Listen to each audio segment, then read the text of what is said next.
우리가 지금 몇 주째 4주 했고요. 또 앞으로 오늘부터 3주 동안에 마지막 천국 비유에 관해서 말씀을 나눌 것입니다만, 이 천국 비유를 나누면서 그 전제를 여러분에게 분명히 하나 말씀드린 게 있죠. 잊지 않으시기 바랍니다. 이미와 아직의 그 천국이다 하는 말씀을 계속해서 드리고 있습니다. 그러니까 이미 온 천국은 주님이 오신 때 이후지만은 우리 개인적으로 볼 때는 내가 예수 그리스도를 나의 구세주로 고백한 이후부터서는 우리가 천국이 시작된 겁니다. 그러니까 자꾸 여기서 왜 저 사람이 저렇게 천국 비유만 계속 가지고 무슨 설교하는 것처럼 그렇게 하느냐, 그렇게 생각하실 분이 혹시 있을지 모르겠습니다만은, 천국은 이미 이루어져 있기 때문에 이루어진 천국 안에서 완성된 천국을 바라보고 우리가 연습하면서 살아가는 사람들이거든요. 훈련받거든요. 그러니까 이 천국에 살아갈 때에 씨 뿌리는 비유에서 옥토밭과 같이 우리의 마음밭을 기경해서 하나님의 말씀을 받을 수 있는 그런 훈련을 해야 되겠구나. 그러면서 그 속에 뿌려진 씨앗 속에서 발견되어야 되는 것이 있는데, 그것이 뭔가 하면 예수님이거든요. 우리는 설교를 들을 때나 말씀을 볼 때나 항상 주님이 누구신가, 예수 그리스도를 소개하고 있습니다. 그러니까 주님이 누구신가를 알아야 돼요. 우리가 오늘 또 말씀 가운데서 주님이 우리에게 발견되어줘야 된단 말이에요. 영적인 눈으로 바라봐야 되고, 영적인 마음으로 우리의 마음속에 모셔드려야 되고, 영적으로 그분과 함께 예배드려야 된단 말이죠. 우리가 그걸 자꾸 잊어보니까 무슨 천국 비유를 갖고 자꾸 그러냐. 우리 아직 천국도 안 왔는데 저 사람은 우리 뭐 죽기를 바라느냐. 혹은 그렇게 말하는 분들까지도 있더라고요. 근데 그게 아니에요. 우리는 이 땅에 살면서 내 마음에 주님이 주시는 참 평강과 은혜를 나누면서 살아가는 천국 백성으로서의 훈련 과정에 있기 때문에, 우리가 오늘 또 3주에 걸쳐서 계속되는 이 천국 비유에서 주님을 발견하고 주님을 모시고 주님의 뜻대로 살아야겠다 하는 다짐이 있을 때에 진정한 천국 비유가 우리에게는 은혜가 되는 것입니다. 그러니까 이미 온 천국에서 우리의 삶이 살아갈 때 예수 그리스도를 나의 구주로 받았으니까 말씀 가운데서 주님을 발견해야 돼요. 우리 너무 복복 좋아하는데, 사실 주님은 우리에게 오셨고요. 그 주님을 내가 모셔서 주님의 뜻대로 살아가기만 하면 복은 자연히 따라온다고 말이에요. 내게 주시는 적절한 복이 언제나 기다리고 있는 것입니다. 그러니까 복을 말하기 전에 우리는 예수님을 만나야 하고, 예수님을 구주로 섬겨야 하고, 예수님 뜻을 쫓아가야 된다고 말입니다. 그래서 오늘 또 저는 앞에서 나왔던 4가지의 천국 비유도 참 중요하고 하나하나 다 깨우쳐서 주님을 발견해야지만, 지금 오늘부터 하는 3가지 비유 중에 첫째 비유인 오늘 그 밭의 보화의 비유는 참으로 앞에 것을 좀 더 구체적으로 우리에게 주님을 만나야 된다라고 하는 것을 우리에게 일러주기 때문에 더 은혜가 된다고 생각합니다. 그래서 오늘 또 계속해서 말씀드리겠지만, 저도 예수님을 만나야 돼요. 주님을 만나면 모든 것이 다 해결된단 말이에요. 그러니까 자꾸 다른 거 생각하지 마세요. 어떻게 하든지 주님을 만나야 돼요. 그리고 주님의 뜻이 오면 순종해야 되겠다. 그리고 주님의 뜻을 순종하는데 그냥 순종하는 것이 아니고 은밀하게, 남들 알 거 없어요. 내가 주님과의 관계에서 해야 될 것이고, 그러려면 순종해야 되겠죠. 그리고 겸손하고 감사함으로 나가는 것입니다.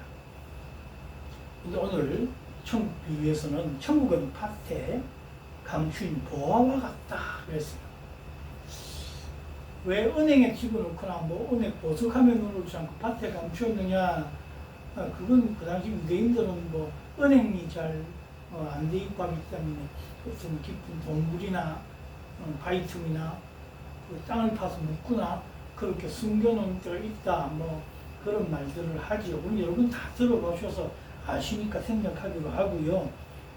그 보화는요 밭에 감추어져 있지만 제가 먼저 말씀드린 거 오늘 제목처럼 제가 제목에서 여러분 참 내가 고민을 많이 합니다. 그 제목처럼 오늘 마태복음 13장 44절이 말하는 이 감추인 보화의 비유는요 찾을 수 있는 거예요. 찾을 수 있지만 감추어진 보화를 그건 천국이란 말이에요. 숨겨져 있어요. 그런데 찾으려고만 하면 찾아지는 감추인 보물이에요. 그것이 중요한 거란 말이죠. 그러면 보화는 왜 감추어져 있을까요? 보화가 감춰져 있는 이유는요, 무가치한 사람에게는 그 보화가 감추어져 있기 때문에 더 가치가 있는 거예요.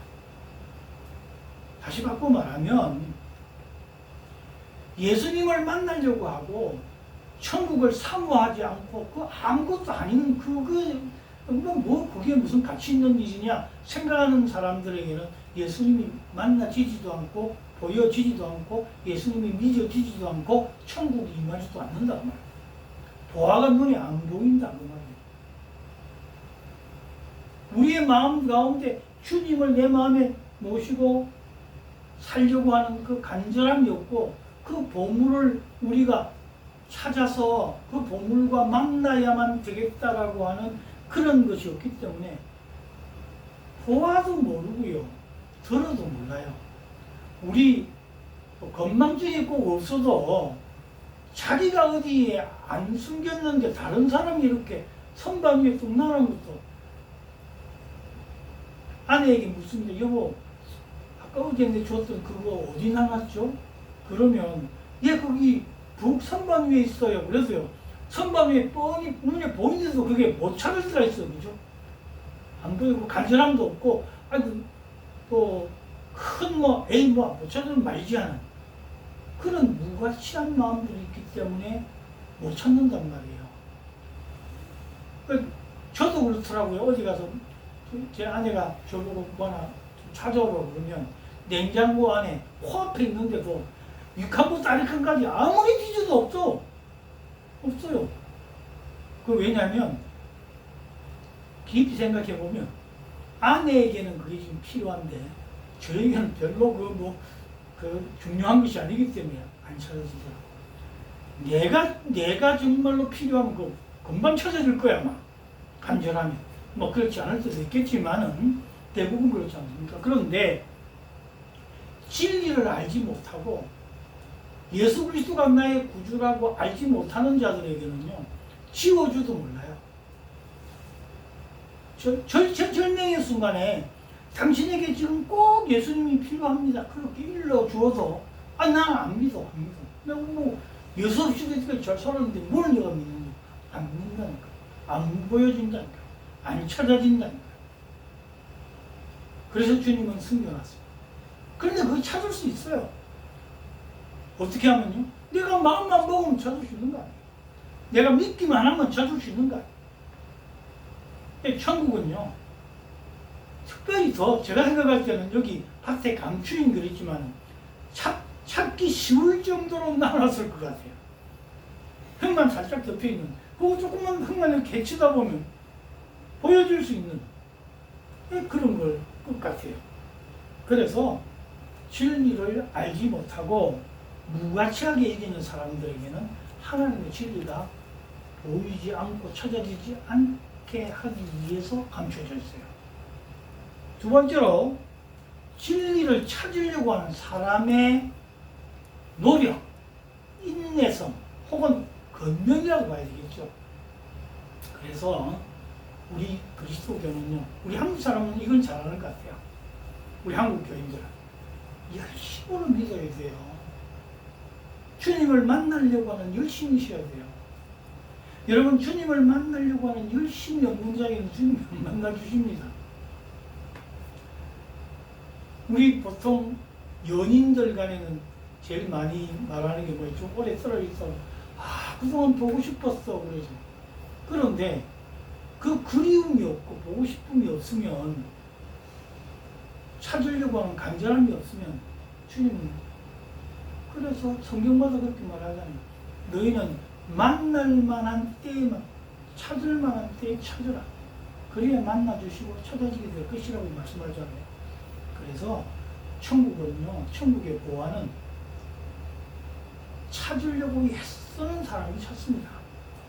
천국을 이루려고 애쓰는 사람이 천국이 되는 거예요. 천국을 이루려고 애쓰지도 않고 노력도 안 하고. 그래서 제가 언젠가도 한번 말씀드렸습니다. 오늘 책의 제목이긴 합니다만은, 지금처럼 살 것인가, 지금부터 살 것인가. 지금처럼 그냥 뭐 대면대면 살면 그냥 살아갈 수 있을지 몰라서 보화는 못 찾아요. 그러나 새로운 마음으로 주님의 뜻 날마다 새롭게 하소서. 주님을 찾으려고 하는 날마다 새로움이 있을 때에 주님을 만날 수 있게 되는 거죠. 그 다음 세 번째로는, 우리가 씨 뿌리는 자의 비유에서도 배웠습니다만, 가시덤불이나 돌짝밭이나 장애물이 생기고요, 이 시험이 오고 이러면 우리 그냥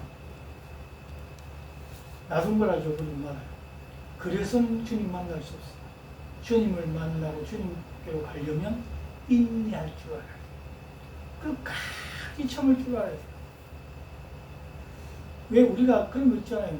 화를 터뜨릴 때도, 야, 내가 참다 너에게 한마디 해. 그거 그건 참은 게 아니라 못 참은 거죠. 결국은 못 참은 거 아니에요.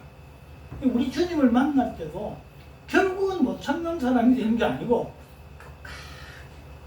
끝까지 인내하자. 주님을 만날 보화를 찾는데 여러분 끝까지 찾아야지. 끝까지 가야 만나지. 어떤 때는 막 목까지 올라와가지고 정말 죽을 생각고 숨을 못 쉬고 헐떡이 같은 그 순간에까지도 주님 부르면 로프가 내려온다고. 주님의 구원성이 내려온단 말이야. 해결책이 온단 말이야. 그런데 그때까지도 되면 이제는 뭐 틀렸어. 그리고 탁 놓아버리면, 제가 이거 참 의사 선생님들한테는 대단히 죄송한 말이지만, 제가 몸이 조금 아프고 어떤 경우는 이거 암 정도 아닐까 이런 생각이 들어서요, 대리 병원에 안 가고 식이요법을 하면서 기도하면서 저 병원에 잘 안 가려고 해요. 왜 그런가 하면요, 사람이요, 물론 병원에 가서 고쳐야 되겠지만은, 병원에 가서 당신 암이요 그러면 그날부터 이 사람 병자가 되버려. 이때까지도 건강한 사람이 갑자기 병마가 더 찾아온다. 왜 그래요? 인내하지 않고 끈을 놓아버리기 때문에 그래요. 그러니까 암을 진단했을 때, 나의 진단의 결과다 그렇게 안 하고, 보통 사람들이 암 걸렸다 그러면 뭐라 그래요? 나는 암 선고 받았다. 무슨 감옥 가듯이, 사형 선고 받듯이 암 선고 받았다 그러잖아요. 그게 아니에요. 암은 우리를 죽일 수 있으려고 할지 몰라도 하나님의 뜻이 아니면 못 죽인다고. 우리가 그걸 생각해야 된다. 그래서 우리는 끝까지 인내하는 믿음이 있을 때 천국을 발견하게 됩니다. 아파도 아프지 않아요. 어려워도 어렵지 않다니까요. 우리 하나님이 함께 하시면, 하나님만 만나게 되면 그렇답니다. 그래서 보화는 그렇게 감추어져 있어서요, 이렇게 무가치하게 여기지 않고 정말 간절하게 사모하는 자에게, 또 더 나아가서 열심을 품고 건면한 자에게, 그리고 끝까지 인내하는 자에게 찾게끔 되어 있단 말이에요. 그것이 하나님의 은혜인 것입니다. 그런데 밭에 감춘 보화는요, 안 보이는 사람이 딱 있어요. 안 보이는 사람. 안 보이는 사람은 두 종류의 사람이겠죠. 한 사람은 스스로가 최고라고 생각하는 사람. 스스로가 지혜롭고 나는 나 혼자서도 얼마든지 살아갈 수 있다라고 하는 자만에 차 있는 사람. 옛날에, 지금은 더 그런 말 하는 사람도 있겠지만, 예수님 믿으세요 하고 전도하면 예수를 믿느니 내 주먹을 믿겠다고 얼마나 자기가 센지 모르지만 그런 말을 했다고 옛날 사람들 많이 말하잖아요. 그죠? 그런데 스스로 내 지혜로 헤쳐나가지 무언 그렇게 연약하게 의지하느냐고. 아니요. 천국은요, 주님을 전적으로 의지하려고 하는 자에게 펼쳐지는 것이고 만나지는 것이고 해결되어지는 것입니다. 그런데 우리는 그러지 않기 위해서는 주님 앞에 교만을 버리고 겸손해야 돼요. 그런 사람들은 주님을 만나지 못해요. 자기가 제일 최고인데 최고 위에 뭐가 있다고 안 만나겠지. 그런데 사람은 죽음 앞에서 걱정 못하잖아요. 사람은 병 앞에서 약해지잖아요. 그 약함과 여러분 저도 마찬가지입니다만 우리 다 20대 30대에 뭐 못할 것 없을 것 같은 그런 젊음을 가지고 그냥 혈기방장하게 살았잖아요. 그런데 나이 40, 50이 넘어가고 60이 넘어가면 이건 내 마음대로 사는 게 아니에요. 7, 80이 되면 구하겠죠. 우리는 겸손히 내 삶에 대해서도 겸손한 눈으로 바라봐야 되고요. 경건한 눈으로 바라봐야 됩니다. 인간은 하잘 것 없어요.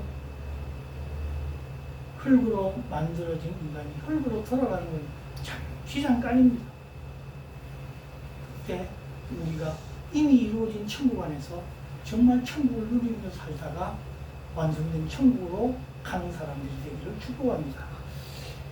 그리고 그 보안은요, 어떤 사람에 대해서 찾아지지 않는가는 무관심한 사람. 감정적인 쾌락에 세상에 빠져 있고 세상에는 빠져 있는데 그 하나님의 뜻에 대해서 무관심한 사람. 이런 사람들은요, 찾아지지 않아요. 그런데 다시 말씀드리거니와 우리가 천국을 찾는 방법은 쉽다고 그랬습니다. 감춰져 있으나 쉽습니다. 다시 말하면 보이지 않는 불가시적인 주님이나 내가 그분을 섬기고 모신다고 생각하고 그분이 나의 구세주라고 인정하기 시작하고 믿기 시작하면 그분은 우리의 마음속에 이미 계셨던지라 보이고 들리고 알게 되는 것입니다. 우리는 참 생명을 얻기 위해서 최선을 다하는 그리스도인이 되시기를 다시 한 번 더 축복드립니다.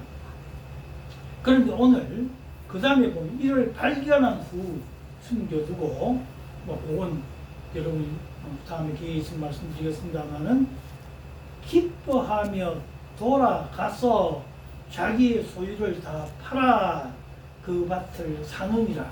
여기 연결되는 세 동사 돌아가서 다 팔아 사느니라. 이거는요 헬라어로 현재형이에요. 그러니까 우리가 주님을 발견했다고 하면 숨은 보화가 내게 오면 모든 것을 정리하고 그분께로만 가려는 것이 즉각적이고 바로 시행돼야 돼요. 주님을 믿는 건 주저주저 하는 것 해서는 주님을 못 믿어요. 다음 주일 교회 하는 거는 그 다음 주에 있으면 못해요. 우리가 전도해보면 알잖아요. 내가 다음 주일에 갈게요. 아니면 좀 더 이따 갈게요. 그런 분들은 교회 못해요. 결국은 못해요. 즉각적으로 주님의 뜻에 순응하는 사람. 그 사람이야말로 참 보화를 얻습니다. 그러기 위해서 지금 움직이는 것에 주님 외에 다른 것은 지금 다 뭐하고 있어요? 희생하고 있어요. 다 버리고 있어요. 뭘 내가 그거 대단한 거라고. 더 귀한 보호가 있는데. 이렇게 말하면 벌써 아까 무가치하게 여기고 또 하찮게 여기는 사람들은 아이고 또 예수만 최고라 그러지. 그러겠죠. 그런데 우리는 예수가 최고예요. 그 예수님이 최고랍니다. 성경은 그 예수님이 우리를 돕고 그 성령님이 우리를 돕고 그 하나님이 우리를 도와주실 때 우리는 해결돼요. 여러분 삼위일체 하나님이 우리와 함께 하시지 않으면 우리는 전혀 안 된단 말이에요. 그런데 성경에는요, 무엇을 사는 방법이 두 가지가 있습니다. 여러분 잘 아시는 대로 이사야서 55장 1절에 보면 너희들이 와서 사되 값 없이 돈 없이 살아 그러잖아요. 그러니까 사는 방법은 우리 크리스찬에게 사는 주님을 사는 방법은 값 없이 사는 방법이 있어요. 그 다음에 두 번째 방법은 뭔가 하면요, 모든 소유를 다 투자해서 사는 방법이 있어요. 자, 여기 값 없이 돈 없이 살라고 할 때, 무상으로 줄 때는 벌써 이미 나에게는 다 아무것도 없을 때를 얘기해요. 나에게 아무것도 없을 때는 그저 주님을 믿고 따르기만 하면 살 수 있어요. 그분을 얻을 수 있어요. 구속이라는 말 자체, 속량이라는 말 자체가 다 탕감해주고 다 없다는 말 아니에요. 내한테 다 없으니까 주님은 내게 와서 다 주십니다. 그냥 내가 가진 것이 많이 있어.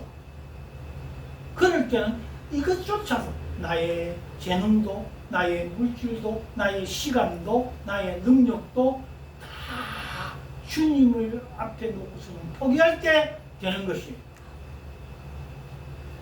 우리가 잘 아시는 대로 마태복음 19장을 보면 참 안타까운 사건이 하나 나옵니다. 예수님 앞에 젊은 청년이 왔습니다. 그는 관직에 있는 사람이기도 하고 또 부자 청년이었어요. 그가 예수님에게 와서 제가 어떻게 해야 영생을 얻을 수 있습니까? 라고 주님한테 질문했어요. 그때 주님이 말씀하십니다.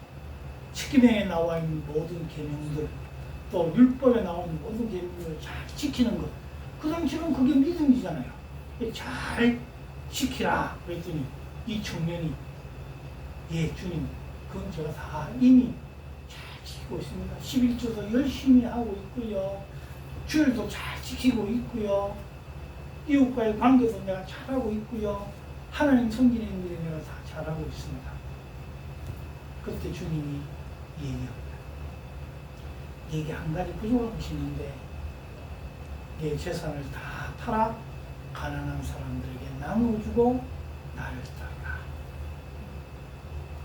그때 마태복음 19장 21절과 22절에 보면 그 청년이 고민을 하기 시작하더니 무엇을 택했습니까? 자기의 재산을 택했습니다. 자기의 가진 재능을 택했습니다. 자기의 명예를 택했습니다. 자기를 택하면 주님은 잃어버립니다.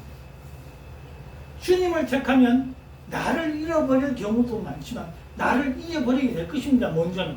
그러나 그 믿었던 주님께서 우리를 다시 찾게 해주신다는 사실입니다.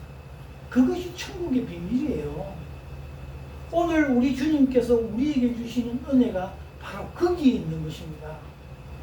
우리는 늘 언제나 내가 다 희생하면, 내 것 다 버리면, 내 재능도 다 포기하면, 여기 포기한 데서 막 버리는 것이 아니고, 재능을 가지고 남들에게 모든 것을 헌신봉사하고, 물질로 나누고, 그 나눌 때도 내 이름으로 하는 것이 아니고, 주의 이름으로 하죠. 예수님 때문에 납니다 하고, 다 예수님께 영광을 올려드리고 다 하고 나면, 주님이 더 놀라운 것을 채워주시는데, 우리는 그 비밀을 자꾸 잊어버려요.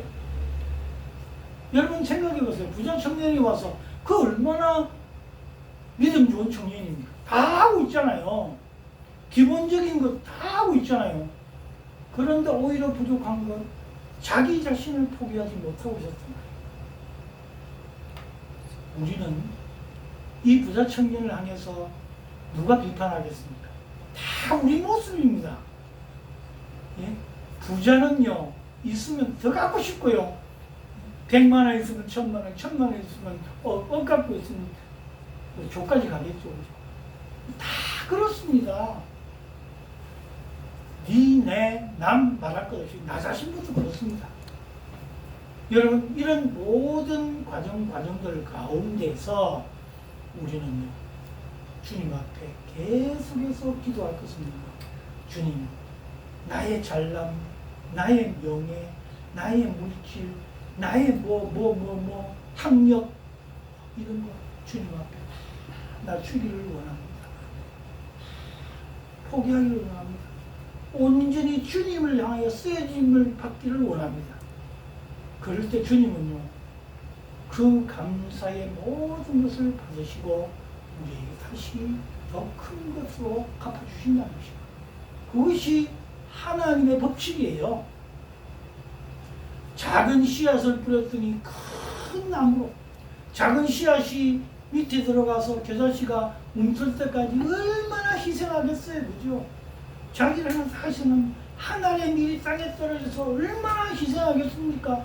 모든 것 자기 포기했을 때 밀 자체가 밀로서 나타난 것이 아니고 뭐로 나타나요? 큰 줄기의 나무로 나타나서 더 큰 밀을 맺고 작은 씨앗이 나무가 되어 자라서 공중의 새가 깃들이는 그것이 천국이라니까요. 천국의 비밀은 바로 거기에 있는 것이에요. 왜 우리가 천국의 비밀, 이 천국 비유를 보면서 맨날 천국만 죽게만 바라는 아닙니다. 우리의 현상 가운데에서도 주님이 얼마나 축복하려고 우리에게 모든 것 한번 들여놔 봐라. 말로만 하지 말고 모든 것 한번 내놔 봐라. 그러면 주님이 다 주십니다. 여러 예화를 들어서 말씀할 것 많이 있지만 우리 주님께서 우리에게 주시는 이 은혜만 생각하고요. 주님 앞에 집중하십시오. 주님을 향해 나아가십시오. 그러면 주님이 주신다니까요. 주실 것을 바라지 않고 자꾸 내가 겸손하지 않아도 내가 온전히 주님 앞에 드리는 이 하나만 보시고 주님이 온전히 다 주신다. 주님은 우리에게 주실 때 어떻게 주셨어요? 하나밖에 없는 목숨 십자가에서 피 흘려 돌아가시면서 우리의 생명을 사시잖아요. 당신의 피로 우리의 생명을 사주셨다니까요. 그래놓고 우리 보고서는 값없이 가서 먹어. 아무것도 없는 사람에게, 내가 좀 가졌다고 하는 사람에게 다 드려서라도 그 생명을 살아. 주님이 말씀하실 때 우리가 순종하고 겸손히 나아가 큰 축복의 삶, 하늘에서도 축복받는 큰 삶.